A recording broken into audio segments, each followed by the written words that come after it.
ஆனா இன்னைக்கு நிலைமை என்னன்னா, இன்னைக்கு போட்டுக்கிற மனுவுல அப்படியே உல்டா மறுபடியும் மாத்தி சொல்றாங்க. என்னன்னா 22/5 அதாவது 28/5/2022 தான் நாங்க பதிவேற்றோம் அப்படின்றத இன்னைக்கு சொல்லியிருக்காங்க. அப்ப இது 2023 பதிவேற்றங்கிறது அது அப்பட்டமான பொய்ன்றத இன்னைக்கு அவங்களே அவங்க மனுவுல சொல்லியிருக்காங்க. ஆக இவங்க கடைசி வரைக்கும் உண்மையை மட்டும் பேசவே மாட்டாங்க. இது முன்னுக்கு முரணா பேசி எப்படியாச்சும் குழப்பி இந்த மக்களை குழப்பிக்கிட்டு இவங்க ஒரு அரசியல் ஆதாயம் தேடணும். இப்ப பாத்தீங்கன்னா ஒரு பதவி, அந்த ஒரு பதவிக்காக இவ்வளவு கூத்தா நான் கேக்குறேன். அது தொடர்ந்து அன்புமணி தரப்பு வழக்கறிஞர் வக்கீல் பாலு, இன்னும் அன்புமணி தரப்பை சார்ந்தவர்கள் என்ன சொன்னாங்க? தேர்தல் ஆணையம் அன்புமணியை தலைவராக அங்கீகரித்து விட்டது, அன்புமணிக்கு மாம்பழ சின்னத்தை ஒதுக்கிருச்சுன்னு சொல்லிக்கிட்டே இருந்தாங்கல்ல. ஏன் இந்த கூற்றை இன்று அவர்கள் உரிமையியல் நீதிமன்றத்தில் சொல்லவில்லை? நீங்க பெத்த தகப்பன நீங்க கிட்ட இருந்து பாத்துக்கிட்டு இருந்தா மத்தவங்க உள்ள வர போறாங்க. நீங்க பிரிச்சு விடுறாங்கன்னு சொல்றாங்களே. இப்ப நான் சொல்றேன், இப்படி ஒரு மனு போடுறாங்களே மருத்துவர் ஐயாவுக்கு இது மாதிரி ஒரு சூழல் இருக்கு, உடல்நிலையை காரணம் காமிச்சு அவர் இழிவுபடுத்துறாங்களே. இப்படி ஏற்கனவே நொந்து நூடுல்ஸா இருக்கக்கூடிய மருத்துவர் ஐயாவுக்கு இது வெந்த பொருள் வேல் பாய்ச்சுற மாதிரி இன்னும் கோபத்தை தான் அதிகரிக்கும். எப்படி இதுல ஒருங்கிணைப்பு வரும்? ஆக இவங்க செய்ய வேண்டிய விஷயம் ஒண்ணுமே மருத்துவர் ஐயாவுடைய கோபத்தை குறைக்கிற மாதிரி இல்ல, இன்னும் அதிகரிக்கிற மாதிரி தான் செஞ்சுட்டு இருக்காங்க. செஞ்சுக்கிட்டே மருத்துவர் ஐயா சேர விட மாட்டாரு, மருத்துவர் ஐயாவை சேர விட மாட்டாங்கன்னு இவங்க 10 பேரை பழி போட்டு இருக்காங்களே தவிர செய்யறது எல்லாமே இந்த பணி ஒரு தரப்பு தான் செய்யுது. சொல்லும் பொழுது அவருக்கு வயசாகி போச்சு, அவரால் முடிவெடுக்கக்கூடிய மனநிலை இல்லைன்னு சொல்றதுலாம் இதெல்லாம் எந்த விதத்துல நியாயம்? அநியாயம், அக்கிரமத்தை ஓரளவுக்கு தான் தாங்கி வந்த பூமி கூட. இது முழுக்க முழுக்க மருத்துவர் ஐயா தன்னுடைய சுய சிந்தனையால் ஏற்படுத்தப்பட்ட ஒரு வலுவான அமைப்பு, சமூக நீதிக்காக கொண்டு வரப்பட்ட ஒரு அமைப்பு, ஏழை தொழிலாளிகளுக்காகவும் கூலி தொழிலாளிகள் பாட்டாளிகளுக்காகவும் கொண்டு வரப்பட்ட ஒரு கட்சி. இந்த கட்சியில பங்கு போடுறதுக்கு இது ஒன்றும் யாருடைய பாட்டன் சொத்து கிடையாது, பரம்பரை சொத்து கிடையாது. இது மருத்துவர் ஐயா சுயமாக உருவாக்கிய ஒரு அமைப்பு. இது முழுக்க முழுக்க மருத்துவர் ஐயாவுக்கு மட்டும்தான் இதுல எல்லா வகையான அதிகாரம் இருக்கிறது என்பதை எங்களுடைய பைலா சட்ட விதி, இவங்க எந்த சட்ட விதியை சொல்றாங்களோ அதே சட்ட விதி விதி 13ல தெளிவா வரையறுக்கப்பட்டிருக்கு. மக்கள் திலகம் எம்ஜிஆர் அதாவது அமெரிக்கா புரூக்லின் மருத்துவமனையில உயர் மருத்துவ சிகிச்சை, அவருக்கு மூளை அறுவை சிகிச்சை செய்யப்பட்டதாக கூட சொல்லப்பட்டது, என்னுடைய நினைவு சரியாக இருக்குமானால். அதற்கு பிறகு வயதாகிவிட்டது, உடல் நலம் குன்றி இருந்தது, உயர் மருத்துவ சிகிச்சையை அமெரிக்கா புரூக்லின் மருத்துவமனையில் பெற்றிருக்கிறார். அவர் முதலமைச்சராக இருந்தார். அதையே சட்டம் ஏற்றுக்கொண்டது, அதையே சட்டம் அனுமதித்தது. ஆனா ஐயாவிற்கு உடல் நலம் திரகாத்திரமாக இருக்கிறது, வயது மூப்பு வேண்டுமானால் இருக்கலாமே தவிர அவருக்கு அருமையாக சிந்திக்கிறார், சிறப்பாக செயல்படுகிறார், வழி நடத்துகிறார். அவருக்கு வயசாயிடுச்சுன்னு எந்த அடிப்படையில அன்புமணி தரப்பை சார்ந்தவர்கள் தொடர்ந்து சொல்லிட்டே இருக்காங்க?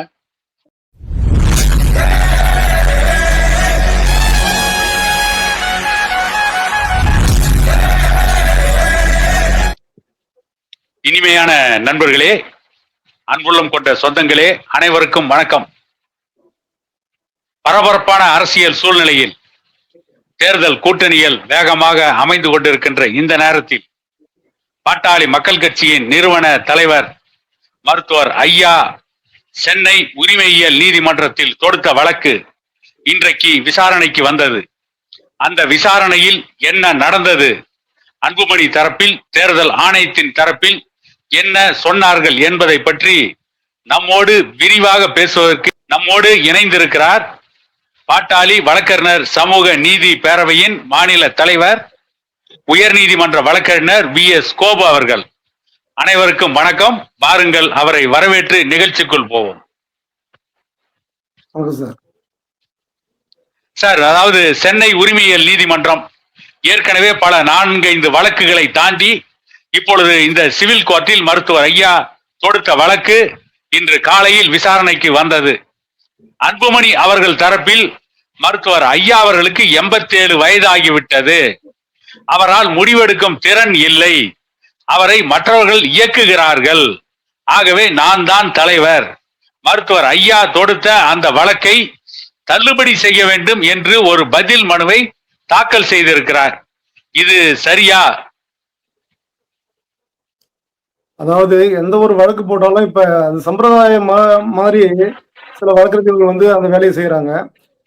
ஒரு கோரிக்கைக்காக, உரிமை கோரிக்கைக்காக ஒரு வழக்கு தாக்கல் செஞ்சா உடனே எதிர்த்தரப்புல இருந்து அந்த பிளைண்ட, அதாவது வந்து அந்த அசல் வழக்கையே தள்ளுபடி செய்யணும் அப்படின்னு சொல்லி ரிஜெக்ஷன் ஆஃப் பிளைண்ட் போடுவாங்க.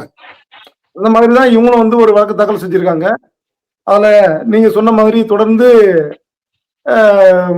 மருத்துவர் ஐயாவை மட்டப்படுத்தும் விதமாக, இழிவுபடுத்தும் விதமாக அவர்கள் தொடர்ந்து இது மாதிரி வார்த்தையை வந்து டெல்லி உயர்நீதிமன்றத்திலயும் சொல்லியிருக்காங்க. இப்ப போட்டிருக்கிற இந்த பெட்டிஷன்ல கூட அதான் சொல்லியிருக்காங்க. 87 வயசாகி போச்சு, முடிவெடுக்கக்கூடிய மனநிலையில் அவர் இல்லை அப்படிங்கிற மாதிரி அவங்க போடுறது உண்மையிலே வந்து பாட்டாளி மக்கள் கட்சியினுடைய பயணத்தில் மிக நீண்ட காலமாக ஆரம்பம் தொட்டு கூட சொல்லலாம். 1990ல இருந்து இந்த கட்சியில மருத்துவர் ஐயாவை நேசிச்சு அவருடைய கொள்கையின்பால் ஈர்க்கப்பட்டு அவருடைய போராட்டங்களினுடைய உத்வேகத்தினால இன்றளவும் நம்ம பாட்டாளி மக்கள் கட்சியை பயணிச்சுட்டு இருக்கிற என்ன மாதிரி தொண்டர்களுக்கு இது மிகுந்த வேதனையையும் வருத்தத்தையும் தருது. வேற என்ன சொல்ல முடியும்? இல்ல சார், நான் என்ன கேக்குறேன், அதாவது ஒரு அரசியல் கட்சிக்கு அல்லது ஒரு நாட்டுக்கு தலைவரா, பிரதமரா, முதலமைச்சரா இருக்குனுங்கிறது ஏதாவது வயது உச்சவரம்பு இருக்கா சட்டப்படி? வயது உச்சவரம், அதாவது மினிமம் ஏஜ் ஒண்ணு வச்சிருப்பாங்க. ஆனா வயது உச்சவரம்புன்னு சொல்லி எதுவும் கிடையாது. அதுலயும் குறிப்பா ஒரு அரசியல் கட்சி நடத்துவதற்கெல்லாம் வயது வரம்பு தேவை கிடையாது. மருத்துவர் ஐயா என்ன இந்திய நாட்டினுடைய ஜனாதிபதி ஆக போறேன்னு சொன்னாரா, இல்ல ஏதாவது ஒரு மாநிலத்தினுடைய ஆளுநர் ஆக போறேன்னு சொன்னாரா, இல்ல சட்டமன்ற உறுப்பினரோ அல்லது பாராளுமன்ற? இல்ல, அதாவது இந்திய நாட்டினுடைய ஜனாதிபதி ஆனவங்க எல்லாருமே எனக்கு தெரிஞ்ச வரைக்கும் 70 வயசுக்கு மேலதான் ஜனாதிபதி ஆயிருக்காங்க. அதுதாங்க, இது ஜனாதிபதி கூட அவர் ஆசைப்படலையே. தன்னுடைய கட்சி அதுல பலத்தை போயிட்டு இருக்கு. மருத்துவர் அன்புமணி தன்னுடைய பிள்ளை நினைச்சு நம்ம கொடுத்துட்டோம், தவறு பண்ணிட்டோம். இவருடைய அதிகாரத்துல இருக்கும்போது, தலைவரா இருக்கும்போது கட்சி அங்கீகாரத்தை இழந்து போய் நிக்குதுன்னு சொல்லிட்டு ரொம்ப வருத்தப்பட்டு, சரி இனியும் அந்த நிலை இருக்கக்கூடாது, நம்மளே கட்சியை எடுத்து நடத்தணும் அப்படின்னு சொல்லி ஒரு கட்சியினுடைய சாதாரணமா ஒரு கட்சியினுடைய தலைவரா தான் அவர் வந்து செயல்பட்டாரே தவிர இந்திய நாட்டினுடைய பிரஜையாகவோ ஜனாதிபதியாகவோ அவர் செயல்படல. அதனால வயது உச்சவரம்ப இங்க கொண்டு வர வேண்டிய அவசியம் கிடையாது. வயசாகி போச்சுன்னு சொல்ல வேண்டிய அவசியமும் கிடையாது. ஐயா ஏற்கனவே சொல்லியிருக்காரு, எனக்கு 87 வயசானாலும் நான் துடிப்பான இளைஞனா தான் இருக்கேன், என்னால கட்சியை வழிநடத்த முடியும், மறுபடியும் இந்த கட்சியை மீட்டு அங்கீகாரத்தை திரும்ப பெற முடியும்னு சொல்லி சொன்னாரு. அதையும் கேட்கல. அதுக்காக தான் நீச்சல் அடிச்சு காமிச்சாரு. 3/4 மணி நேரம் என்னால நீச்சல் அடிக்க முடியும், அந்த அளவுக்கு வலிமையா இருக்க அப்படிங்கிறாரு. ஒரு நபர் தன்னால முடியலன்னு சொல்லிட்டு சொன்னாதான் திரும்ப ஒரு நபர்கிட்ட அந்த பொறுப்பை ஒப்படைக்கிறதுக்கு முன்வருவாங்க. இங்கதான் ஐயாவோட எல்லாமே என்னால முடியுதுன்னு சொல்றாரு. சொல்லும் பொழுது அவருக்கு வயசாகி போச்சு, அவரால் முடிவெடுக்கக்கூடிய மனநிலை இல்லைன்னு சொல்றதுலாம் இதெல்லாம் எந்த விதத்துல நியாயம்? அநியாயம், அக்கிரமத்தை ஓரளவுக்கு தான் தாங்கி வந்த பூமி கூட. இல்ல, இன்னொரு கருத்து என்ன சொல்லியிருக்காங்கன்னா, மருத்துவர் ஐயா வந்து கட்சிக்கு நிறுவனர் மட்டும்தான், அவர் கட்சிக்கு ஆலோசனை வழங்கலாம், வழி நடத்தலாம், அவர் தலைவரா இருக்கக்கூடாதுன்னு சொல்றாங்க. அதே பதில இன்னொன்னு என்ன சொல்றாங்க அப்படின்னு கேட்டா, மருத்துவர் ஐயாவிற்கு எந்த உரிமையும் இல்லைன்னு சொல்றாங்க. மருத்துவர் ஐயாவிற்கு உரிமை இல்லைங்கிறாங்க, ஆனா ஆலோசனை சொல்லலாம், வழி நடத்தலாம்னு சொல்றாங்க. இது முன்னுக்கு பின் முரணா இல்லையா? இந்த முரணத்தான் ஆரம்பத்துல இருந்து அவங்க செஞ்சுட்டு வராங்க. எல்லாமே இங்க தமிழ்நாட்டு மக்களுக்கு மட்டுமல்ல, இந்திய அளவில் இருக்கக்கூடிய முக்கியமான அரசியல்வாதிகள் எல்லாருக்குமே தெரியும் பாட்டாளி மக்கள் கட்சியை உருவாக்கியது யாரு அப்படின்னு. ஆனாலும் பாட்டாளி மக்கள் கட்சி என்னமோ இவர் தான் உருவாக்குன மாதிரி ஒரு பிம்பத்தை ஏற்படுத்திட்டு இருக்காங்க. இதுவே அடிப்படையிலே ஒரு முரண். அடுத்தது மருத்துவர் ஐயாவுக்கு அதிகாரமே இல்லை அப்படின்னு சொல்றதுக்கு இங்க யாருமே கிடையாது. ஏன்னா இது மருத்துவர் ஐயா உருவாக்கிய கட்சி. அதிமுகவுல எடப்பாடி உரிமை எடுத்துக்கிறாரு அப்படின்னா சசிகலாவுக்கு மட்டும் உரிமை கிடையாது, எனக்கு உரிமை இருக்குது அப்படின்னு சொல்றாருன்னா, எடப்பாடி எப்படியோ அது மாதிரிதான் சசிகலா அந்த கட்சியில. ஏன்னா அந்த கட்சியை உருவாக்கியது சசிகலாவோ அல்லது எடப்பாடியோ கிடையாது. ஆனா ஆமா, மக்கள் கழகம் எம்ஜிஆர் உருவாக்கிய கட்சி. அதனால அவர் இல்லாத நேரத்துல அங்க இருக்கக்கூடிய தொண்டர்கள் ஒவ்வொருத்தரும் உரிமை எடுத்துக்கலாம். ஆனா இது பாட்டாளி மக்கள் கட்சி அப்படி கிடையாதுங்க. இது முழுக்க முழுக்க மருத்துவர் ஐயா தன்னுடைய சுய சிந்தனையால் ஏற்படுத்தப்பட்ட ஒரு வலுவான அமைப்பு, சமூக நீதிக்காக கொண்டு வரப்பட்ட ஒரு அமைப்பு, ஏழை தொழிலாளிகளுக்காகவும் கூலி தொழிலாளிகள் பாட்டாளிகளுக்காகவும் கொண்டு வரப்பட்ட ஒரு கட்சி.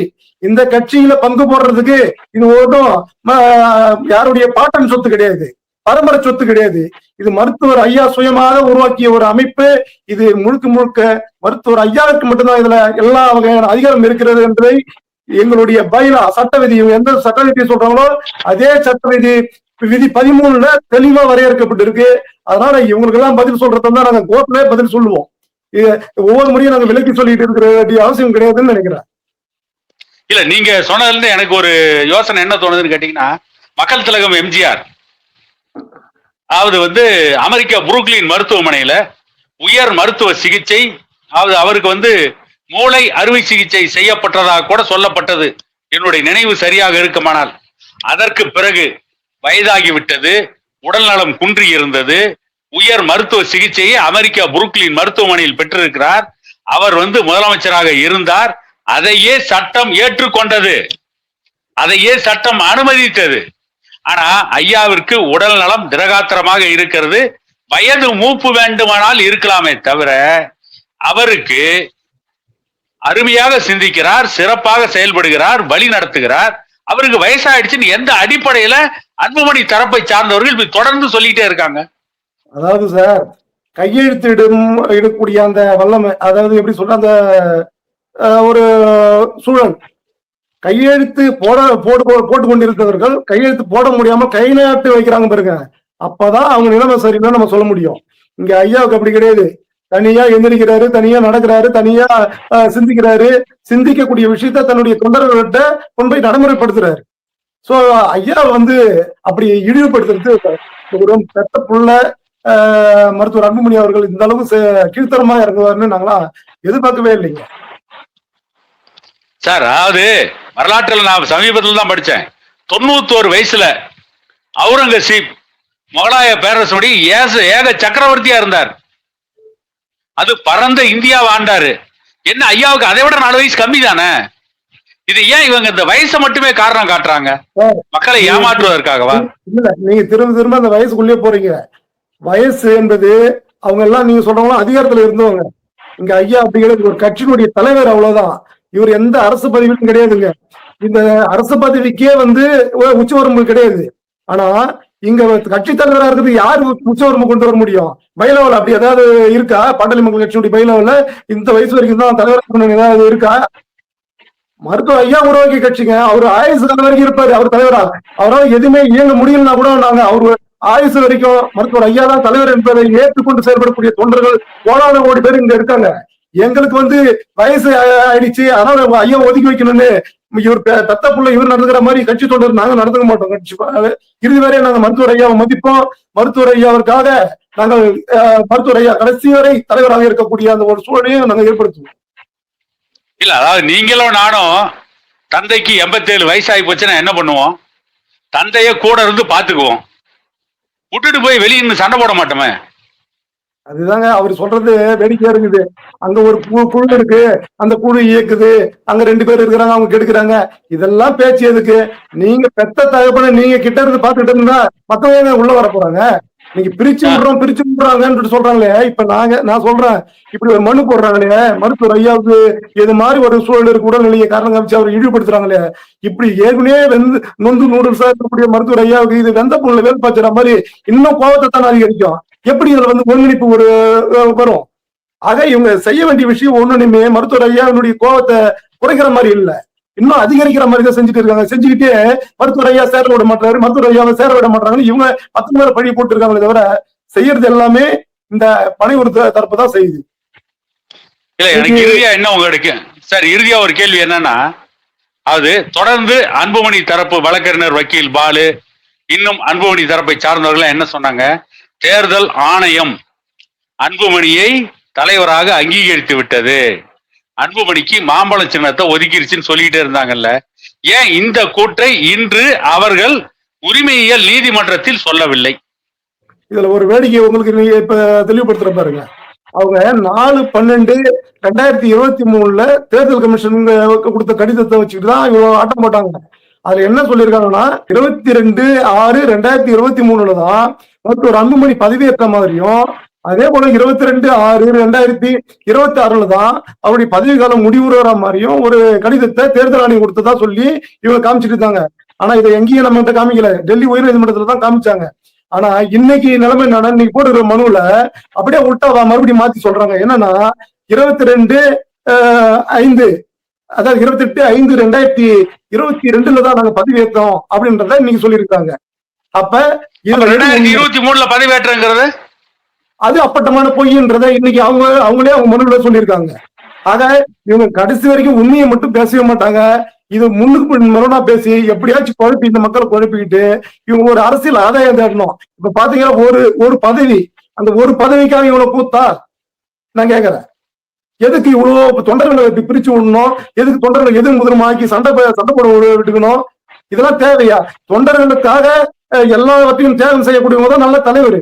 ஆனா ஒரு தலைவருக்காக தொண்டர்களை பிரித்தாளக்கூடிய ஒரு சூழல், வன்முறையாளர்களை மாற்றக்கூடிய ஒரு சூழலை உருவாக்கி வச்சிருக்காரு மருத்துவர் அன்புமணி அவர்கள். வெட்கக்கேடான செயல் என்பதை இந்த நேரத்தில் நான் உங்களிடம் தெரிவித்துக் கொள்கிறேன். இல்ல சார், அப்ப இதுக்கு முன்ன என்ன சொன்னாங்கன்னா 2023 பொதுக்குழு அன்புமணிய தலைவரா 2026 ஜூலை மாதம் வரைக்கும், ஜூலையா ஆகஸ்டான்னு சரியா தெரியல, இந்த ஜூன் மாதம் வரைக்கும் அவர் தலைவராக பொதுக்குழு அங்கீகரிச்சிருக்குன்னு சொன்னாங்க. அப்ப 2023 இவங்க பொதுக்குழு கூட்டாவே போலியா தயாரிச்சிட்டாங்கன்றீங்களா? ஆமாங்க, அப்படிதான் அவங்க சொல்லியிருக்காங்க.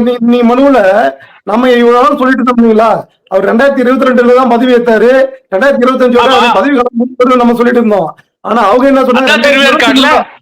ஆமா, ஆனா அவங்க என்ன சொன்னாங்க, 2023 தான் பதவி ஏற்றோம், 2026 வரைக்கும் இருக்குதுன்னு தேர்தல் காலத்துல கொடுத்துருக்காங்க. ஆனா இன்னைக்கு போட்ட பெட்டிஷன்ல நம்ம சொன்னதையே ஆமோதிச்சு நாங்க 2022 தான் பதிவேற்றோன்றத ஆணித்தரமா கோர்ட்டுக்கு தெரியப்படுத்திருக்கிறாங்க. ஆக இது வரைக்கும் அவங்க சொன்னது எல்லாமே அப்பட்டமான பொய் என்பதை இதுல இந்த ஒரு விஷயத்துல இருந்து நம்ம தெரிஞ்சுக்கலாம். அப்ப 2025 அவருடைய பதவி காலம் முடிஞ்சு போச்சுங்கிறத ஒத்துக்கிறாங்க. முடிஞ்சு போச்சுன்னு அவங்களே அக்செப்ட் பண்ணிக்கிறாங்க, அட்மிட் பண்ணிக்கிறாங்க. ஆக இந்த வழக்கு அவங்களுக்கு சாதகமா இல்ல, அவங்களுக்கு சாதகமா மாற போறதுன்னு கிடையாது. இது முழுக்க முழுக்க நீதியின்பால், தர்மத்தின்பால், நியாயத்தின்பால் இருக்கக்கூடிய ஒரு வழக்கு. இறுதி வெற்றி, இந்த தர்மம், நியாயம் இது எல்லாமே மருத்துவர் ஐயாவிற்காக கிடைக்கும் என்பதை இந்த நேரத்தில் நாங்க தெளிவுபடுத்துறோம். இவ்வளவு நேரம் இந்த வழக்கின் பின்னால் இருந்த சதிகளையும் சட்ட பிரச்சனைகளையும் தெளிவாக எடுத்து கூறிய வழக்கறிஞர் சகோதரர் கோபு அவர்களுக்கு என்னுடைய நெஞ்சார்ந்த வணக்கம்.